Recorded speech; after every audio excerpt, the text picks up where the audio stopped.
शेवटी तुम्हाला कोळी बांधवांचेच पाय धरण्याची वेळ आली। गुजराती नाही, कोळींचा तराफा वापरला गेला।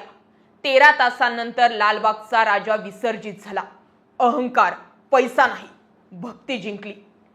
याच भरती ओहोटीमध्ये चिंचपोकळीचा चिंतामणी, उमरखाडीचा राजा, मुंबईचा सम्राट, ताडदेवचा राजा, खेतवाडीचा गणराज, गिरगावचा राजा यांच्याकडे अत्याधुनिक किंवा गुजरातचे तराफे नसून वेळेत बाप्पांचं विसर्जन झालं।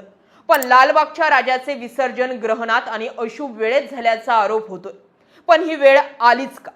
मुंबईसह संपूर्ण जगभरातील गणेश भक्तांच्या श्रद्धेचा केंद्रबिंदू असलेल्या लालबागच्या राजाचे विसर्जन यंदा वेळेत पार पडू शकले नाही।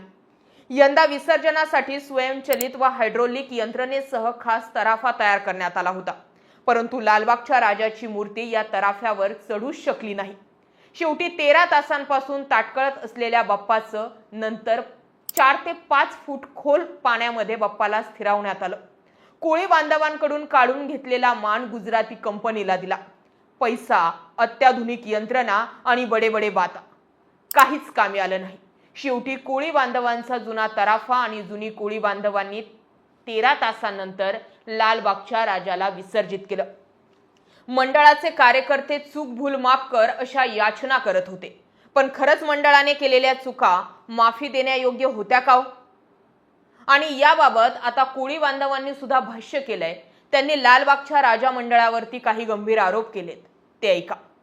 एक व्यक्तीने म्हटलंय, नमस्कार, मी गिरगाव चौपाटीचा नाखवा हिरालाल पांडुरंग वाडकर आपल्या माध्यमातून बोलत आहे। आज गिरगावमध्ये लालबागच्या राजाचे विसर्जन अजूनही झालेलं नाही। काही कारणांमुळे ओहोटी भरतीचा अंदाज लालबागच्या राजा मंडळाला आलेला नाही। आम्ही वाडकर बंधू बरीच वर्ष झाली लालबागच्या राजाचं विसर्जन करत आलो आहोत। आज काही कारणांमुळे लालबागच्या राजाचं विसर्जन झालं नाही। वाडकर बंधू वर्षानुवर्ष विसर्जन करत होते, आता ते करत नाहीत, कारण गुजरातचा तराफा आल्यामुळे लालबागचा राजा मंडळाने हे कंत्राट त्यांना दिलंय। यापुढे लालबागच्या राजा मंडळाने विसर्जनाची काळजी घ्यायला हवी, असं गिरगाव चौपाटीचे नाखवा हिरालाल वाडकर म्हणाले होते। या गोष्टीवरती अनेक लोक व्यक्त होत आहेत। लोक म्हटले, देवाच्या दारात कोणाचंही काही चालत नाही, देर है पर अंधेर नाही। अनंत चतुर्थीला 12 वाजता निघालेला लालबाग यांचा 24 तास उलटले तरीही विसर्जन राजाचं झालं नाही।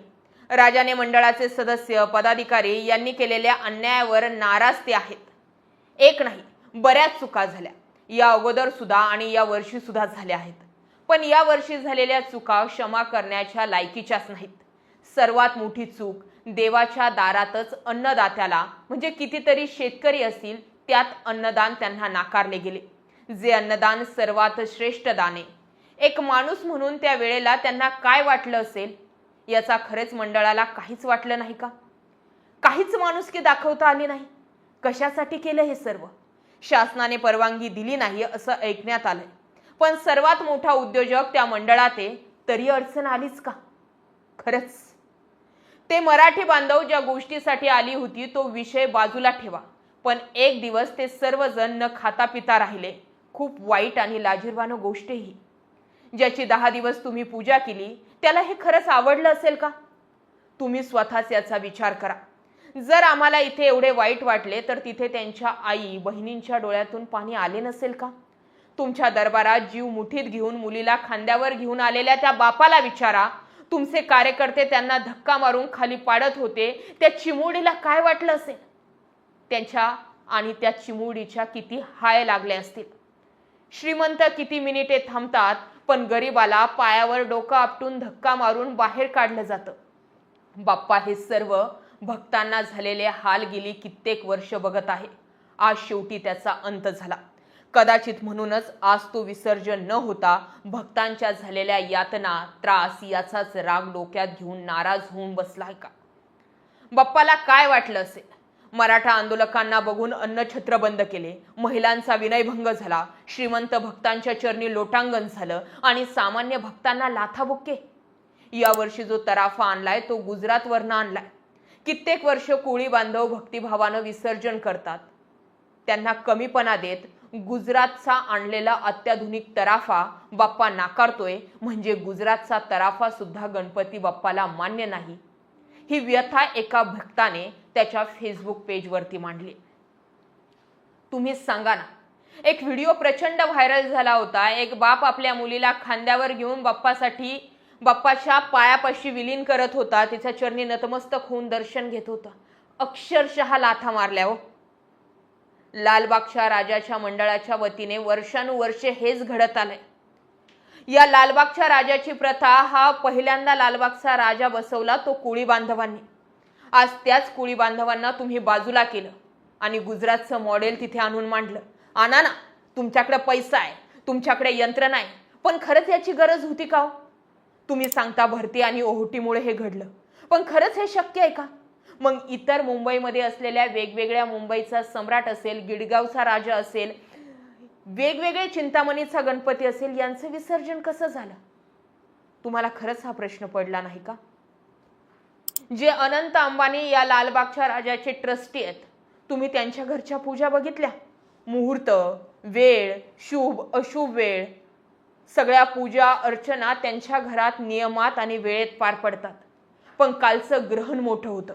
खरोखर या ग्रहणामध्ये लालबागच्या राजाचं विसर्जन करणं योग्य ठरलंय का? अनेक लोक सुद्धा यावरती व्यक्त होत आहेत की ही वेळ तरी योग्य होती का? 13 तास तुम्हाला ताटकळत ठेवलं. ऐकायला तर हेही मिळालं की आजूबाजूला असलेले मंडळाचे सदस्य लोक आमच्याकडून भूल माफ काय झाली असेल क्षमा आम्हाला द्या, आमच्याकडून काही चूक झाली असेल तर त्याची आम्ही माफी मागतो. अहो, तुमच्या चुकाच एवढ्या आहेत की त्या माफीमध्ये गिनताच येणार नाहीत. शेवटी तुम्ही विचार करा, लालबागच्या राजाचा हा प्रकोप किती मोठा होता. शेवटी काय झालं? तुमचा गुजरातचा तराफा बाजूला ठेवला गेला. लालबागच्या मंडळाचे जे ट्रस्टी आहेत त्यांनी शेवटी कोळी बांधवांसोबत चर्चा केली. कोळी बांधवांना विनवणी केली की तुम्हीच आता या लालबागच्या राजाचं विसर्जन करा, आणि शेवटी कोळी बांधवांनीच लालबागच्या राजाचं विसर्जन केलं.